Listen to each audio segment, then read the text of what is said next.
Hello, good evening, good afternoon, good morning, depending on where you are. Welcome to Network 2020's discussion on tensions over Taiwan and implications for U.S.-China relations with Dr. Kharis Templeman.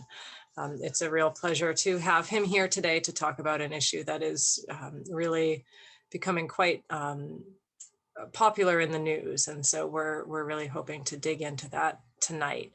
For those of you who are joining us for the first time and don't know what Network 2020 is, we are a New York-based nonprofit organization. We're really an inclusive international community that's trying to bridge the gap between the private sector and the foreign policy worlds. And so what we mean by that is we're trying to provide more opportunities for those who do not live and breathe foreign policy every day to really go beyond the headlines and have a better understanding of what is happening in the news, where they might want to put their attention, and give them just a more nuanced understanding of the way the world is operating around them. And we're, to that end, also trying to highlight and drive innovative research and solutions critical to impacting foreign policy challenges. And one way we're actually doing that is highlighting Innovators. We have our Innovators Awards and benefit on March 24th, so just under a month away. We're really excited about this. We're going to be honoring Jean-Yves Fillon, the CEO of BNP Paribas USA, as well as Clarissa Ward, who is the Chief International Correspondent at CNN, for their work. And we will also be honoring 3 up-and-coming organizations that are working in really diverse fields, but working to change the landscape in which foreign policy operates. So whether it's defense and security, humanitarian aid, environment, global health, all of those areas are sectors in which we want to highlight innovative solutions. So it should be a really fun and interesting night. You can scan the QR code. There's information on our website. Please join us. It should be a really fun evening. With that, I'd like to introduce I think we're talking about the post-event discussion next. Oh no, I get to introduce our speaker. So our speaker is Dr. Kharis Templeman. And so you've probably all read his bio. We have some bullet points up here, but he really is an expert in Taiwan and Pacific Asia as well. One point that I want to just emphasize is he really understands the domestic landscape of politics in Taiwan and then how that relates to the larger region. So I think that we are in very good hands tonight with his expertise. So with that, we do have a post-event discussion. We will be holding that tonight. So if anyone wants to join after the initial talk, this is just an opportunity for those who are participating in the webinar to talk to each other, to share what they learned, and meet some of the other people who are online tonight. And so what will happen is at the end, Brian will be putting in the chat a link, and that link will take you away from this webinar. You'll exit this Zoom and then you'll go into a new Zoom. And so it'll be for about like 20 minutes or so, and just give you the opportunity to talk a little bit about what you learned and share your ideas. So with that, thank you for my long intro. What brings us together tonight, I think, is a really interesting topic in foreign policy, because right at the end of the Trump administration, then Secretary of State Mike Pompeo basically threw out the rule book on Taiwan, announcing that while ties with Taiwan would remain unofficial, the previous guidelines that restricted contact with Taiwanese officials were over. And this is all in the middle of a move that has been really seeing increasingly frosty rhetoric between Beijing and Washington, and Taiwan really just sits right between that. And interestingly enough, polls prior to the US election showed the Taiwanese people favoring a Trump re-election because of his overtures to the island and harder stance on Beijing. So I think all of this makes for a very interesting talk tonight. So with that, Kharis, if you don't mind, let's set the stage. With President Biden now in office, what does the world, Taiwan, the US and China expect with his foreign policy? And just to dig into that a little, has the Trump administration, as some have suggested, set a trap for President Biden in the new rules on Taiwan? Right. So that's an excellent question. I just want to thank Courtney and Brian and the rest of the Network 2020 team for having me on tonight before I jump into that. And also, I should say I'm coming to you from the glamorous locale of my spare bedroom in San Mateo, California. So please excuse any dog barks in the background. We've got a dog who doesn't like the people walking outside. So if there are interruptions, I apologize in advance. As Courtney mentioned, the Trump administration in its waning days changed Taiwan policy. Secretary Pompeo announced no more restrictions on U.S. Taiwan official interactions. It's not really clear to me what this policy change means. In fact, it's a little bit unclear. It's not particularly precise in the language that Pompeo used. The practical implications of it, I think it's easy to exaggerate how big a change this was. There was actually a lot more, I would argue, significant shifts in US policy up to this point. So including arms sales and the sending of cabinet level officials to Taiwan, increasing military to military exchanges, and so on and so forth. Yeah, the other part of your question was about whether the Trump administration has set a trap for President Biden in rolling this out, and I've seen a lot of instant reaction to this that suggested that was the case, that this was done out of spite. You know, the Trump administration is leaving office; they have to. Pompeo is a very strong Trump supporter, and as a consequence, they did this mostly to create a headache for Biden. And while I don't discount the motive, I think if you look at the actual the review process that led to these changes, it took place over multiple years and involved multiple agencies. In particular, there's a big review in the State Department about what rules and regulations and norms and practices and codes of conduct are now archaic in this new era. Which ones should we continue to abide by and which ones should we not? And so this review dragged on so long, though. Like many things in the Trump administration, it was kind of dysfunctional is probably not an unfair word to use in kind of rolling this out, developing it. And so it was implemented right at the end of the administration. It probably should have been pushed through much earlier if they wanted it to stick. But I actually think they probably did the Biden administration a favor by rolling out these changes. It actually gives the Biden administration some leverage on what their new Taiwan policy will look like.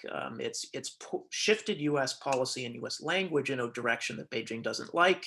But if Biden wants to try to stabilize U.S. Taiwan China relations, one way to do that is to demand some concessions from the Chinese in return for potentially reimposing some of these self-imposed, I should note. These are restrictions that we put on ourselves, not that other countries have demanded of us, these restrictions over time. So it may have been attempted to be a trap, but I don't think it's ultimately hurt the Biden administration in the development of their approach to Taiwan in the context of U.S.-China relations.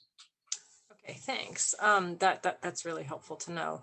Jin, and just to dig in a little bit on that, you were mentioning that there were some policy changes that you thought were more important that predated this one, and that also, and this is in conversations that we've had earlier, you've also said that there had been a shift in diplomacy towards Taiwan before President Trump took office. So could you talk a little bit about that? Give us a sense of what the trajectory has looked like over the past years, whether it's in the Trump administration or prior, just so that we can all have a sense of where we are right now. Yeah, we can. I don't want to go all the way back to 1979 when we normalized relations with the PRC and de-recognized the Republic of China on Taiwan. I should note, given this audience, language when you're talking about Taiwan and China can be very tricky. And so when I say ROC or Republic of China, I'm referring to the formal name of the regime that now exists only on Taiwan, but is a in effect, an exiled regime that lost the Chinese Civil War to the Communist Party and then fled across the strait in 1949. And when I say the PRC, I'm referring to the communist-led regime with its capital in Beijing. Thank you for that clarification. Yeah. So the shift that I would argue is most important is that in 2016, Taiwan elected a new president. Tsai Ing-wen is her name. And her election was a significant repudiation of the approach, the cross-strait relations approach of the previous president, Ma Ying-jeou, of the KMT or Kuomintang.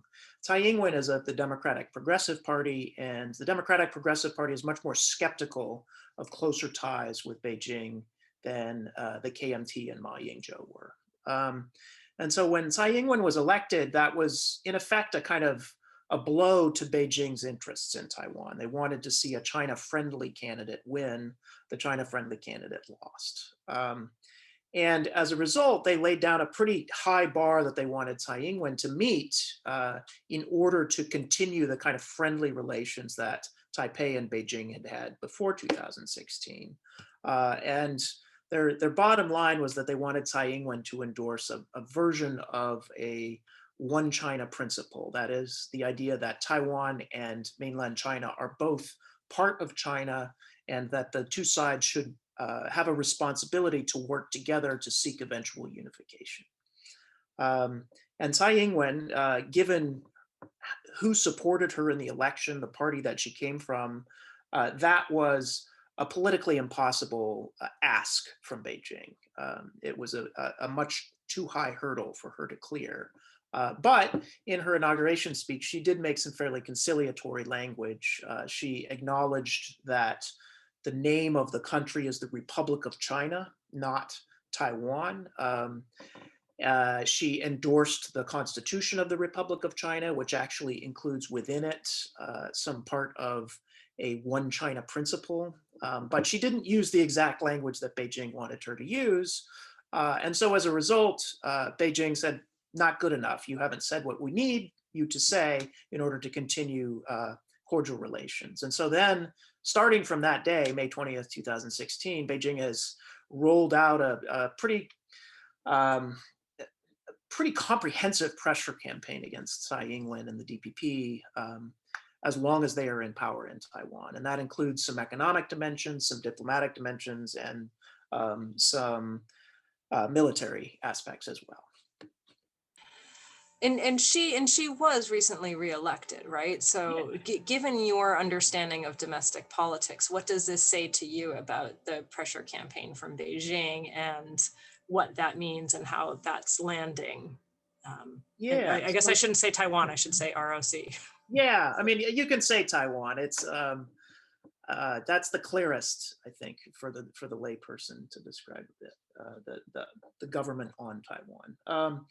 So Tsai Ing-wen was reelected just about a year ago at this time, and she won by an even larger margin than she had won in 2016. And so Beijing's pressure campaign backfired, I would say. It's hard to draw any other conclusion from the results of that election. And so Beijing basically used up a lot of the tools in their toolkit to try to pressure Taiwan and didn't have anything to show for it after the 2020 election. And not only that, but Beijing's pressure on Taiwan increased sympathy in the United States for Tsai Ing-wen and Taiwan in general. And so now there's a much stronger bipartisan consensus that the US needs to support Taiwan in the face of Chinese aggression and coercion, that it's in our interest to strengthen unofficial relations with Taiwan, and that we ultimately need to find a way to push back against Beijing's coercion. And all of these things were, those would have been controversial statements in 2016 before Tsai Ing-wen was elected. And so we're in a different world now where Taiwan is one of the few issues around in American politics that elicits broad, almost universal bipartisan support in Congress and in the administration. And how much of that, and I know I have some other questions that I want to ask, but how much of that is a function of the U.S. Taiwan relation, and how much is that a function of U.S. China relations? How much is Taiwan just getting caught in the middle here? Yeah, part of it certainly is due to the decline in U.S. China relations and the rising tensions basically from the day that Donald Trump took office in 2017. Taiwan has traditionally had this role in U.S. China relations as, at least some people in the U.S. see it as a kind of useful tool to pick at Beijing. So if we don't like what Beijing is doing, we do something friendly to indicate our support for Taiwan, and that irritates Beijing. And so we're basically kind of poking the bear. I actually think that's not most of the story here. The Trump administration, when it came into office, very quickly, Trump as a president-elect took a phone call from Tsai Ing-wen. That really upset Beijing. But once he came into office, he actually settled down and tried to develop a personal rapport with Xi Jinping and tried to basically look for a way to cut a deal with the Chinese. And from his perspective, then Taiwan went from being this nice customer that was buying US arms to this is a problem that could potentially get in the middle of my attempt to develop a rapport with Xi Jinping. So I actually think the US hand and US sympathy for Taiwan was forced much more by Beijing's actions ever since Tsai Ing-wen was elected than by any kind of deliberate attempt by Trump to support Taiwan. Trump personally, note that his administration had, I would say, multiple approaches to Taiwan and China policy. But Trump himself, there's even a quote in John Bolton's book about Trump saying, China is the size of this desk, Taiwan is, the end of my pen. That's their relative importance. And so Trump himself didn't seem to put a whole lot of stock in the US-Taiwan relationship for its own good, its own purpose.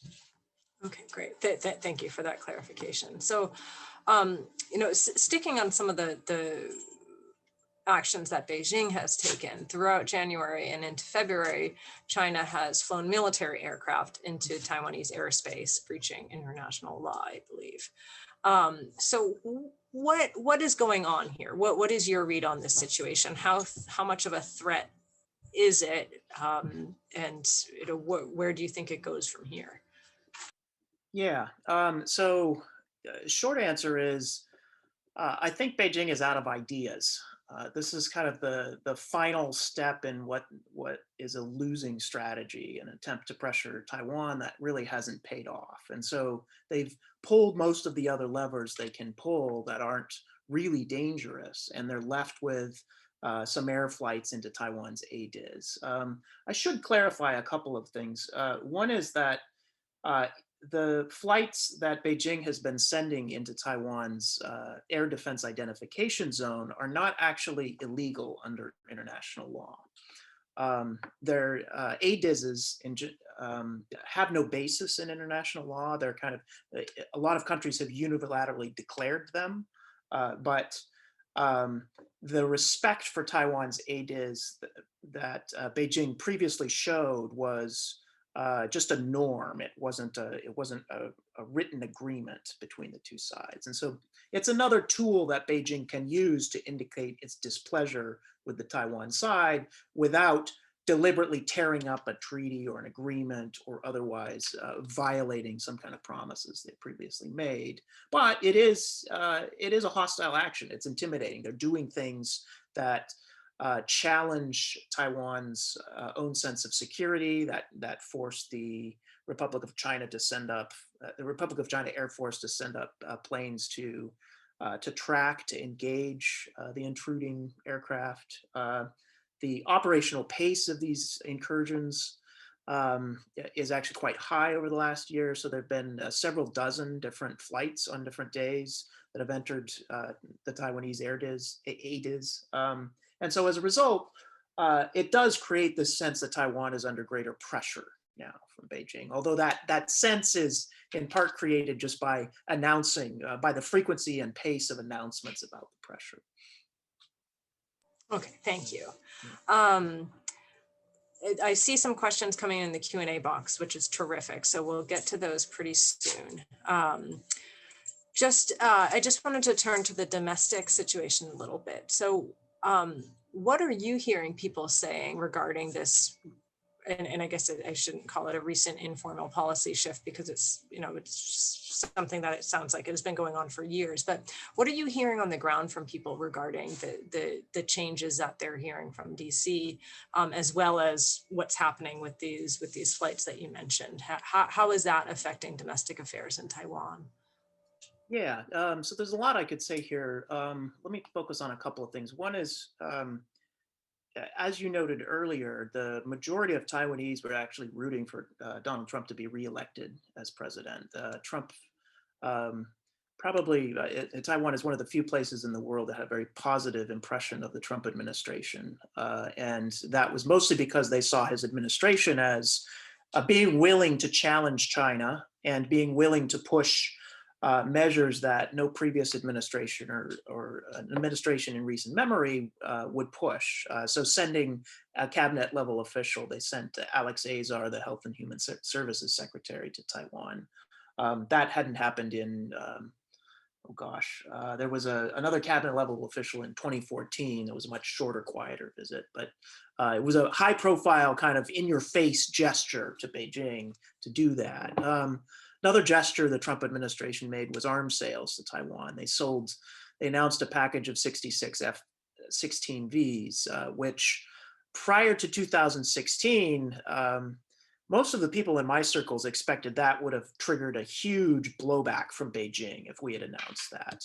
But by the time the Trump administration announced that sale, relations between Beijing and Washington were so bad that they couldn't really object in a way that would dissuade the Trump administration from going ahead with that sale. So Taiwanese generally saw Trump as having Taiwan's back, even despite the kind of internal differences of opinion, and despite Trump himself apparently not caring a whole lot about Taiwan. So there was some disappointment in Taiwan when Trump lost, and a fair amount of nervousness, even among people within the Tsai administration, about what a Biden policy towards Taiwan would look like. Now that we've had over a month of the Biden administration, we've seen who he's put in place in top positions. A lot of that nervousness, I think, has dissipated. And there's a lot more confidence that Biden actually is not going to be kind of a repeat of the a standard practice in the Obama administration towards Taiwan, which was to view it as kind of an adjunct of China policy, something to be managed but put off to the side, and to focus on the U.S.-China relationship as the main core. And just, Taiwan, don't be the squeaky wheel, don't be the problem, and things will be fine. The Biden administration so far has, I think, even surprised me a little bit in the language and the gestures they've made to indicate continuing support for Taiwan. So a nice symbolic gesture was inviting the Taiwanese de facto ambassador to the U.S. to Biden's inauguration. In the past, that the person in that role had gone to the inauguration, but as a guest of a member of Congress. And this time around, for the first time, she was able to go as a formal invitee of the incoming administration. And so that was actually, I think, a powerful signal that this administration was not going to be like Obama turns 1 or 2 on Taiwan issues. Okay, terrific. Yeah, thank you. I was going to ask for some examples as to why, because I know sometimes it can take a little bit of time for policy to get up to speed when the transition and the administration transition, but that's a good indicator. So I'm going to start taking some questions from the Q&A box. And if you have any questions, please do put them in there. We have one question from Scott Godin, and I apologize if I'm mispronouncing his name. And he asked, can you speak to the significant role of Taiwan high-tech investment based in China and how that plays into the trilateral relationship? Yeah. So this is an area where I don't know a whole lot. I'm not an expert in the Taiwanese high-tech industry, Taiwanese, particularly silicon manufacturing, semiconductor manufacturing. But what I can say is that the TSMC, so the Taiwan Semiconductor Manufacturing Corporation, is now by far the leading manufacturer of the latest generation of chips that are used in most advanced technology being built today. And so it's a critical supplier both to People's Republic of China and to the United States, to companies in both places. And so there's a bit of a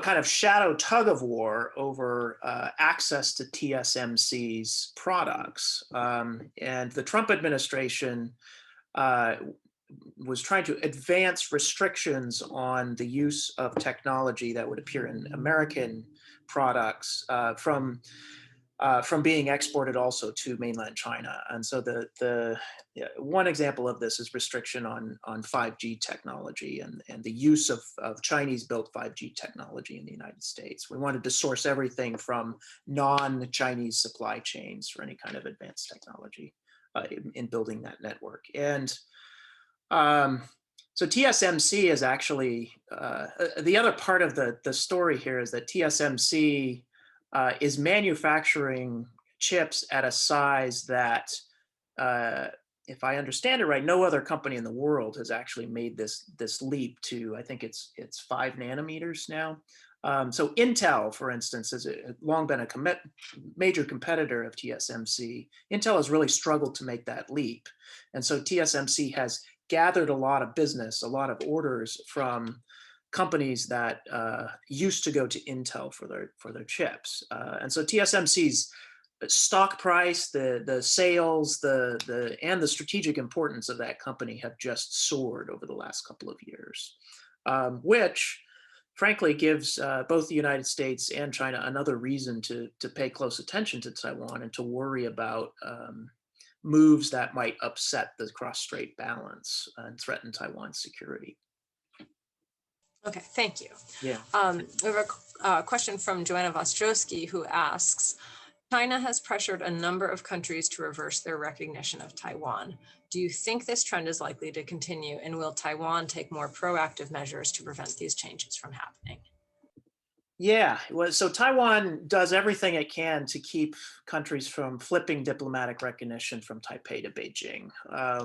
Unfortunately, Taiwan is, compared to China, compared to the People's Republic of China, is a small player. Beijing has a huge economy that it runs, and it can offer access to its economy and also significant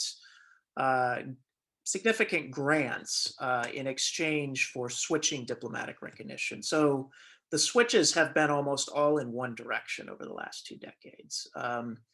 In fact, a key piece of Beijing's pressure campaign against Tsai Ing-wen has been to flip a bunch of Taiwan's remaining formal diplomatic allies. So when she came into office, Taiwan had 23. They're now down to 15. Several of the countries that have switched diplomatic recognition have been pretty strategically important ones. There's a couple in the Pacific that the United States actually openly, publicly, and actively discouraged from flipping recognition to the People's Republic of China, and then they went ahead and did it anyway. Solomon Islands is one. There's a big tug of war in domestic internal politics there about whether to switch to Beijing or to stick with Taipei. And the pro-Beijing folks won out in that struggle. So ultimately, it's not really up to Taipei anymore. They can't outcompete Beijing in this kind of dollar diplomacy struggle that they've been engaged in for years and years and years. And increasingly, it looks like they may end up down in single digits if this continues. There are several other countries that could be, I think, induced to switch recognition.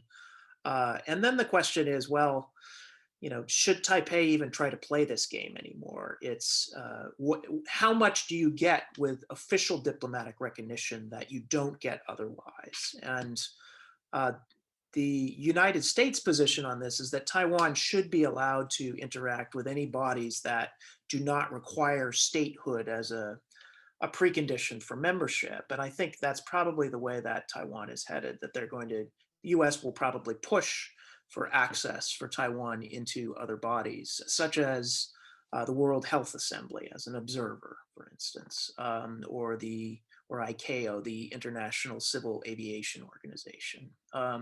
Taiwan actually had observer status in both of those organizations until 2016, when, as part of the pressure campaign, Beijing threw its weight around and got other members to vote Taiwan out, not to allow them back in. So Taiwan has become a little bit of a pawn in this larger struggle between the US and China to influence international organizations. And when Taiwan, and it's a struggle, frankly, that the United States is mostly losing right now. We don't have enough clout in these organizations to single-handedly tip the scales enough to keep Taiwan in them. And yeah, no, go ahead. Great. Well, in some respects, staying on that, we have a question from an anonymous attendee who says, and I can't verify this, but he or she writes that the German Minister of Defense once said that eventually China will control all the advanced military armaments that the US is selling to Taiwan. And he said that Taiwan is like the prodigal son and will be welcomed back into China with massive economic incentives. What do you think? Where is this all headed? Yeah. So one is about kind of predicting the long-term trajectory. One part of this question is about predicting the long-term trajectory of China-Taiwan and U.S.-China-Taiwan relations. China is rising in stature, clout, hard power, all of the things that really allow you to influence international relations. On the U.S., I mean, if you believe, I've got a copy of the latest Foreign Affairs here. A lot of people writing for this seem to think the U.S. is in significant decline, or at least relative decline right now. And if those trends continue, then yeah, I think the pessimistic view is right, that Taiwan is going to have a really hard time holding out against this behemoth across the strait. The issue about advanced military technology. So the United States actually has not provided the most advanced military technology that we have to Taiwan generally. And part of the reason is concern that some of it could end up in PRC hands. And so the bigger issue is that Taiwan is strategically located in the Western Pacific. And if the PLA were to control the island of Taiwan, that would actually give them a geographic advantage that they don't have right now. Right now, they're kind of hemmed in by the first island chain. And so keeping Taiwan out of PLA hands is actually a significant strategic objective for the United States, and more importantly, for our allies and partners in the region. So for instance, if Taiwan became a part of the PRC, Japan would be very concerned about the security implications of that. And so I could, elaborate a bit more on this question, but I want to leave time for other stuff. So let me. I mean, if you want to, you can. That's I think there's time. So if you want to dig in a little bit more. Well, I guess so. The other piece of this is whether you really think China is inexorably rising and will replace the U.S. If not globally, then at least in the Western Pacific as the predominant power. And I think that's an open question right now. I wouldn't actually bet on China doing that. China has a lot of internal domestic challenges that are going to come to a head within the next decades. A big one is slowing or even negative productivity growth over the last decade. So their economy is growing, but mostly because there's more and more inputs going into the economy. They're not using those inputs more efficiently. And it's not clear to me that they can make a transition to kind of a middle income or high income country that experiences growth based mostly on increases in productivity. I would note that Japan, South Korea, and Taiwan have also gone through this transition. China is following a very similar economic developmental trajectory, but Taiwan, Japan, and South Korea have done it in a way that's a bit more impressive. For one, they don't have the huge inequality that China has. And for two, they're, at the level that China is at now, they were actually growing at similar rates or even a little bit quicker, and their productivity growth was higher. And three, the political regimes in all three of those cases were quite a bit more liberal than China is today. And in the Taiwanese and South Korean case, they transitioned to democracy. And so when the economy slowed down in both of those countries, there was a political outlet for people who were unhappy with an economic downturn. You just vote the incumbents out of office. China right now, their system does not have that kind of that pressure outlet. There's no way to throw the bums out if you're unhappy with the way things are going. And so that, over the long run, I think is a major problem for China's political stability. They've developed over 40 years and they've never experienced a severe recession. What happens if they do? What are the political implications of that? And so I tend to think over the long run, I'm not going to bet on China taking over Taiwan. Let me put that as okay. All right. Thank you. Good to know. And actually, and you bring up a great point, and you're not the first, because we have had a lot of talks on China over the past year. And we had one in January with Stefan Selig, who used to be at Commerce under the Obama administration. And he mentioned that he really dug into a bit on that, on the middle income trap and what that impact might be. And that is on our website too, for anyone who is interested in checking out that conversation, because I thought it's a very interesting point, and that's sort of where I think it's a big what if. So staying, and I know this is, I know you're Taiwan domestic politics, but we have a question from Mark Stanfield, who asks, what do you envision as the U.S. largest foreign policy obstacles in the Indo-Pacific region with respect to a Chinese threat? And what do you think will be effective ways of working around or through those challenges? Wow, that's a big question. I mean, you could take a piece if you wish. With respect to China, well, China is obviously the biggest challenge for the U.S. in the Western Pacific. Chinese interests being what they are, they would like to expand their influence. They'd like to weaken the U.S. alliance system in the Western Pacific. And conversely, we'd like to maintain it. That system has served us very well for the last 70 years. As long as it's not too costly for us, I think it makes strategic sense for us to reinvest in those alliances and partnerships. I actually think the biggest challenge for us over the long run is a lot of people raise the military balance and the fact that we could not operate with ease near Taiwan if there were a military conflict over Taiwan. The PRC has made it very, very challenging for us to move quickly into that space, to respond to, say, a military attack against Taiwan. But I actually think that's not the biggest concern. The biggest concern over the long run is that China has the most economic clout in the region. It's the largest trading partner of all our allies. Our economic footprint, our impact on all the countries in the region is now less than China's. And so the simple fact that if you don't have good relations with China, you might not be able to access the Chinese market, or you might not get preferential treatment. In the past, they could say, well, who cares? Taiwan didn't trade with China, but they could trade with the US, right? And that was a much bigger prize. Now, the scales have tilted so much that we're not in a position to kind of dictate economic terms to the rest of the region. And given the size of the US, the growth of our economy, we're not going to disappear anytime soon, but we're not ever going to kind of replace or return to the level of economic dominance that we had, say, in the 60s. And so that means we're going to need to coordinate with other countries in the region if we want to create a kind of economic regime that works to our own interests. And it's going to be much harder than simply laying the terms of the deal out on the table and telling everybody else to get on board.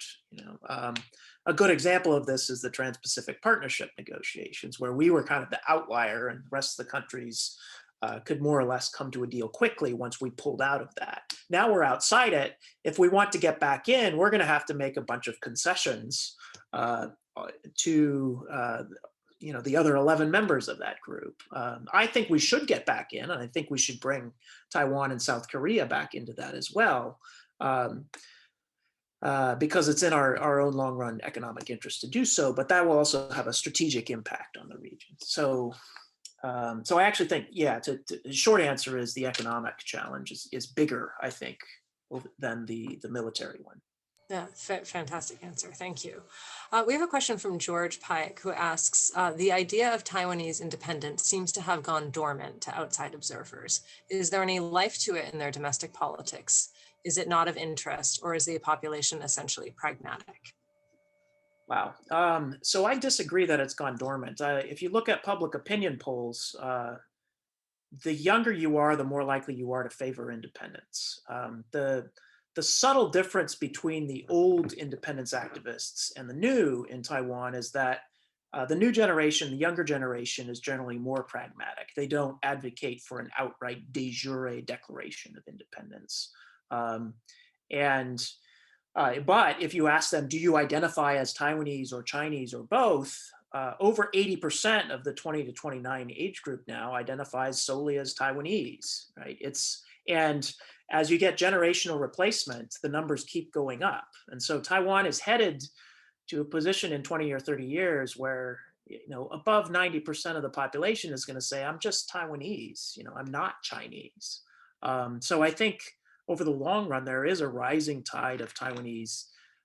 I hesitate to call it nationalism, but certainly identification as exclusively Taiwanese, as a different people than, with different experiences than, and different interests than the people on the other side of the strait who call themselves Chinese. Thank you. Question from Samson Ellis from Bloomberg News, who writes, Tsai Ing-wen has removed restrictions on imports of US pork, one of DC's main stated obstacles to a bilateral trade agreement. How likely is it that the US and Taiwan will sign an FTA in the next 2 to 3 years as a form of legacy for Tsai? And how impactful would you see such a free trade agreement being for US Taiwan trade beyond delivering a strong signal of political support? Yeah, great question, Samson. If I wish I knew the answer to this. So for those in the audience who don't know, a big sticking point in U.S. Taiwan conversations over the last, 15 years has been Taiwanese restrictions on the import of U.S. meat products. And the Taiwanese have banned meat that is produced from cows or pigs that have been fed the additive ractopamine. Ractopamine is a lean meat drug. And the United States allows the consumption of meat that's been fed ractopamine. Taiwan did not for a long time. And the US position was there's no scientific basis for this ban. Taiwan needs to import pork and beef from the US for us. They need to agree to that as kind of a down payment on any conversations about other issues in the bilateral trade conversation. Tsai Ing-wen last August really went out on a limb and committed a lot of political capital to lifting the ban on US pork imports containing ractopamine. That was a very brave move on her part because it was very politically unpopular in Taiwan and still is. And she's facing a lot of blowback from activists and from the opposition. The hope, I think, the strategic calculation on her part was she had just been reelected. She could take this issue off the table if she made that move then. And as a consequence, that would create a much more favorable environment for conversations about a deeper bilateral trade agreement.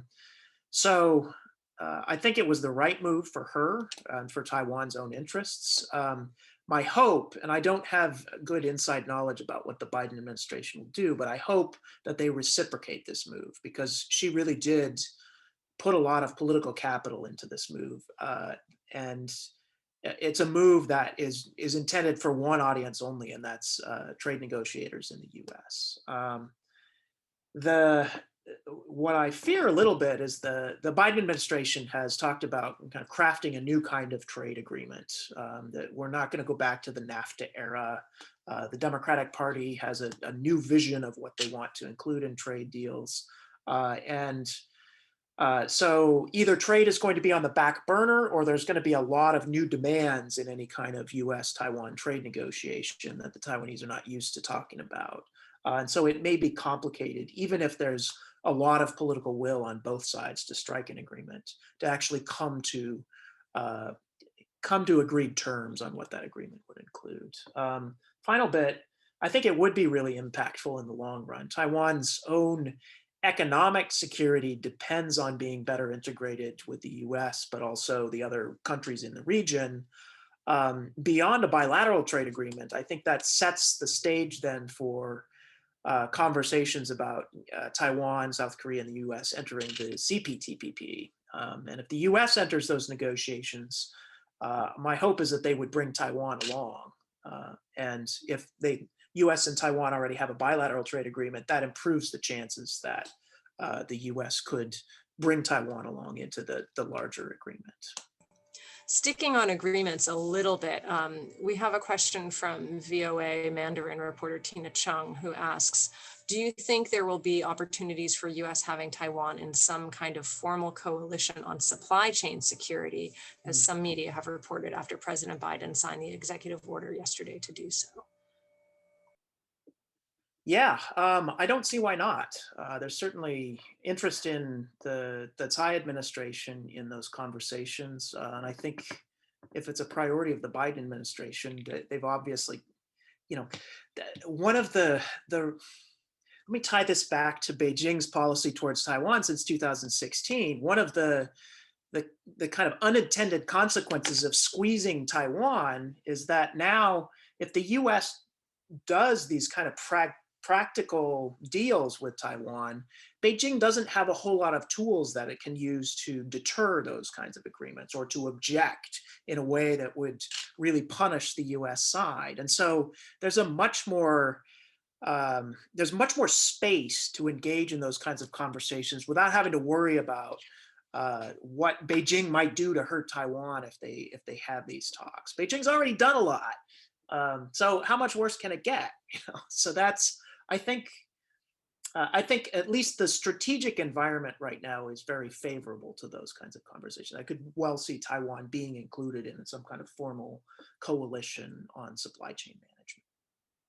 Thank you. We have a question, Joanna asks, many Hong Kong students are moving to Taiwan. What impact will this have on Taipei? Yeah, so Hong Kong immigration to Taiwan, there's the number I've seen was a little over 10,000 former Hong Kong residents have now established residency in Taiwan over the last year. By Taiwan standards, that's a pretty significant number of immigrants.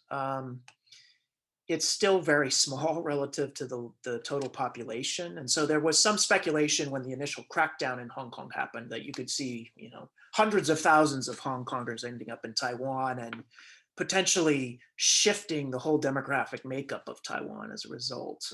So far, at least, we haven't seen numbers on that level. The other point I'll make about this is Hong Kong is a very tricky issue for the Tsai administration, in part because there's domestic constituencies who really want to see openness to Hong Kong refugees. The DPP has some kind of ideological sympathies with the protesters in Hong Kong who may be threatened by the crackdown, and so there's a lot of kind of pulling at heartstrings that put some pressure on the Tsai administration to be accommodating.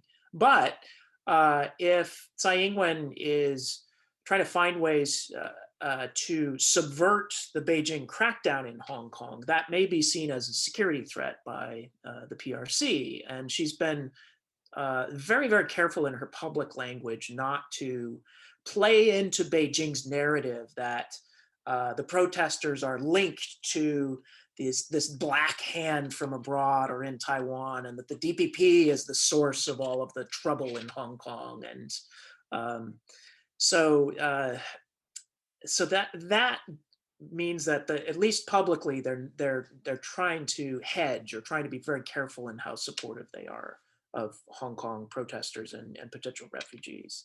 The third piece is that if that number goes up significantly, there's the DPP does have a strong nativist component to its political base. People who see themselves as exclusively Taiwanese.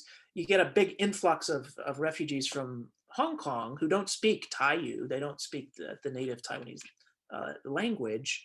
Then that changes the ethnic makeup of Taiwan as well from that perspective. And that there may be some kind of hardcore Taiwanese nationalists who view that as a threat as well. And so there's some interesting cross currents that you wouldn't expect if you're looking, at the 100,000-foot level at this issue that are making the current administration much more reticent, I think, to speak publicly in support of the Hong Kong pro-democracy advocates.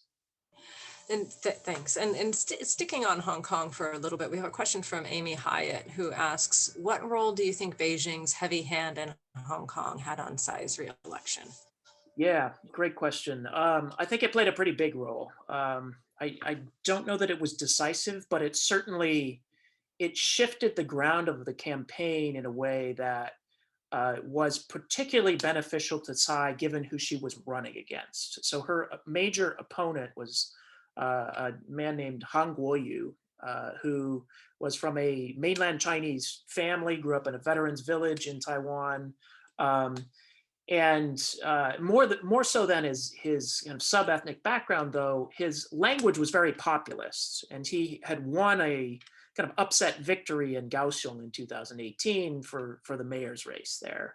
And then his language challenging the Tsai administration, he wanted to focus mostly on kind of standard of living issues, quality of life issues, and concern that the elites in Taipei, mostly but not exclusively the DPP, were kind of stealing from the people. He represented the people. He would sweep into office and fix things. And part of how he would fix things is make nice with Beijing. And Beijing would, pump a bunch of resources into Taiwan because they liked Han, and Taiwanese would get rich then. It was a very simple kind of campaign strategy, and it looked like it might have worked a year before the election. And then Hong Kong happened, and he really struggled to respond in a way that didn't sound just ridiculous in condemning the crackdown in Hong Kong and trying to support the protesters. And instead, he kind of pretended he didn't know that it was happening. He referred to the protests as a parade, or I don't know anything about that. And then it took a long time for him to find his footing. And meanwhile, the DPP, that's like home field advantage for the DPP when they're talking about democracy and military crackdowns and authoritarianism versus democratic advocates. The DPP was loved to talk about Hong Kong during the campaign, and it really did, I think, sway especially the younger generation to turn out for Tsai Ing-wen. So I don't know that it was decisive, but it certainly had a significant impact on the final outcome. Great, thank you. I have a question from Philip O'Reilly, who asks, and I apologize because I have some acronyms in here that I don't know, so please bear with me. So what are the chances of the KMT being re-elected in 2024 and making an agreement to unify with China under some terms acceptable to both sides?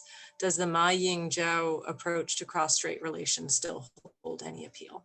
Yeah, that's an excellent question. So this is basically talking about the kind of trajectory in domestic politics and party competition. So the KMT right now is in the opposition. They got trounced in 2020, in part because of the Hong Kong issue and the flaws in their own candidate. They are facing kind of an existential crisis right now. They're not very popular among anyone under 40. And as their base is aging out of politics, it's not clear how they have a long-term, whether they have a real long-term future in Taiwan or not. The other problem that they face is they've always had a reputation, a brand as being the more China-friendly party, or at least the party that could work pragmatically with Beijing. Whereas the DPP, you vote for the DPP, you're sticking it to Beijing, but you also know that Beijing is not going to like that president, whoever she or he is. And for a while, that meant that voters who wanted better cross-strait relations could throw their lot in with the KMT and get that. Now, the KMT's brand is such that a significant share of the electorate views them as potentially selling out Taiwan if they get back into power. So the threat of them trying to strike some kind of peace agreement or some kind of deal that leads to eventual unification. I don't think those are realistic concerns, but a significant share of the population would never vote for the KMT because they see that as a threat to Taiwan's sovereignty and security and de facto independence. So that's the background. Let me say just briefly on 2024. I don't think the KMT is hopeless. I think they have to nominate the right candidate. I think they're an underdog in the 2024 election, but with the right candidate, somebody who's popular, they quite well could win in 2024. But that candidate has to distance himself a little bit from the Ma Ying-jeou era and convince voters then that he or she is not going to pursue a kind of uneven deal with Beijing that puts Taiwan at an even greater disadvantage than it's at. So it's a hard challenge for any KMT candidate, a hard appeal for them to make. Thank you. That was a great question, and I think we learned a lot from the answer. We have a question from James Stillman, who's asking, zooming out a little bit, and with your understanding of the wider region. So, the question has to do with China's location and being hemmed in on the Pacific by Taiwan and the rest of the first island chain. And James asks, is China pushing democratic setbacks, or are they using the democratic setbacks in Burma and Thailand in hopes of securing indirect outlets to the Indian Ocean? So is there any strategic advantage there for the setbacks in Burma and Thailand for China?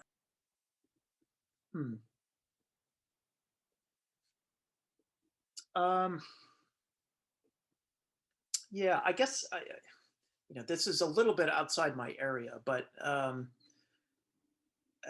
mean, China has sought access to the Indian Ocean through Pakistan. So they've signed an agreement as part of the Belt and Road Initiative to develop a transportation corridor that would go from Xinjiang in Western China into Pakistan and down to the port of Gwadar. Developing connections in Burma and Thailand, I think, are consistent with China's Belt and Road strategy to try to integrate the infrastructure of the entire region a bit better and to center it on China, so that countries are bound a bit more tightly to China as the hub of this hub and spoke system.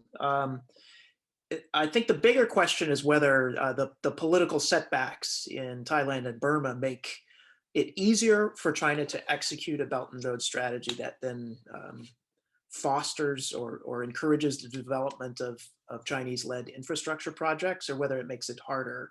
And it's in Thailand, it probably makes it easier. In Burma, and I'm in no way, shape, or form an expert on either of these countries, but in Burma, it's not clear to me that the military is. In fact, I think the military is less friendly to China than the Aung San Suu Kyi's party there. So it's not obvious to me the coup will actually make things better, will make Burma more receptive to Chinese invitations to cut deals. I've heard similar things as well, so that's good to know. Thank you for taking that question and doing such a great job with it. We're almost at time, so one final question for you. As you're looking, as you're watching domestic politics in Taiwan, as you're watching developments in the U.S.-China relationship, what are some key markers that you would be looking for to understand what direction things are going in, so that the rest of us can pay close attention to the news and get a sense of where things are going? Yeah, I mean, one obvious one, I think that the single biggest priority for Tsai Ing-wen over the next 3 or 4 years is 3 years, she's got 3 years left, is a bilateral trade investment, bilateral trade agreement with the United States. I think if the US is receptive to that and there are serious conversations that they enter into, that's a good sign for US, a broader support for Taiwan and a willingness to push back against Beijing, not just in the military domain, but also in the economic and diplomatic domains. So I would keep an eye on that.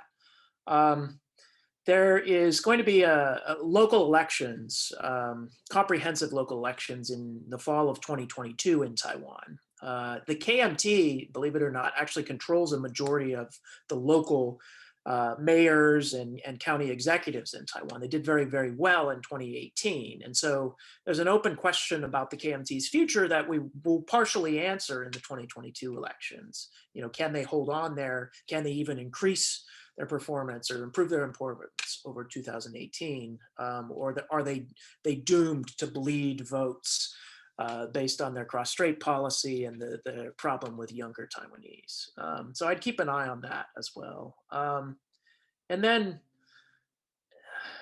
a third issue actually is the KMT has raised some strident objections to the pork decision that Tsai Ing-wen made. And they've managed to, I don't know if it's formally qualified yet, but they've circulated a petition to hold a referendum on that issue.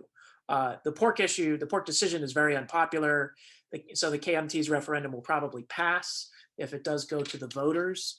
And that would be a significant setback for Tsai Ing-wen and the DPP, and it could then derail conversations about the bilateral trade agreement. So there's some potential for kind of mischief making in domestic politics that really has a negative impact on Taiwan's long-term strategic interests in the region. Similar issue has to do with imports from the prefectures around Fukushima in Japan. Taiwan has had a ban on agricultural products from those prefectures for a while. That's a huge problem for Japan right now. And so Taiwan needs to lift those restrictions for Japan to even consider conversations about an economic agreement with Taiwan. Japan is the biggest economy in the CPTPP as well. And so there's going to be pressure on Tsai, I think, to lift those restrictions.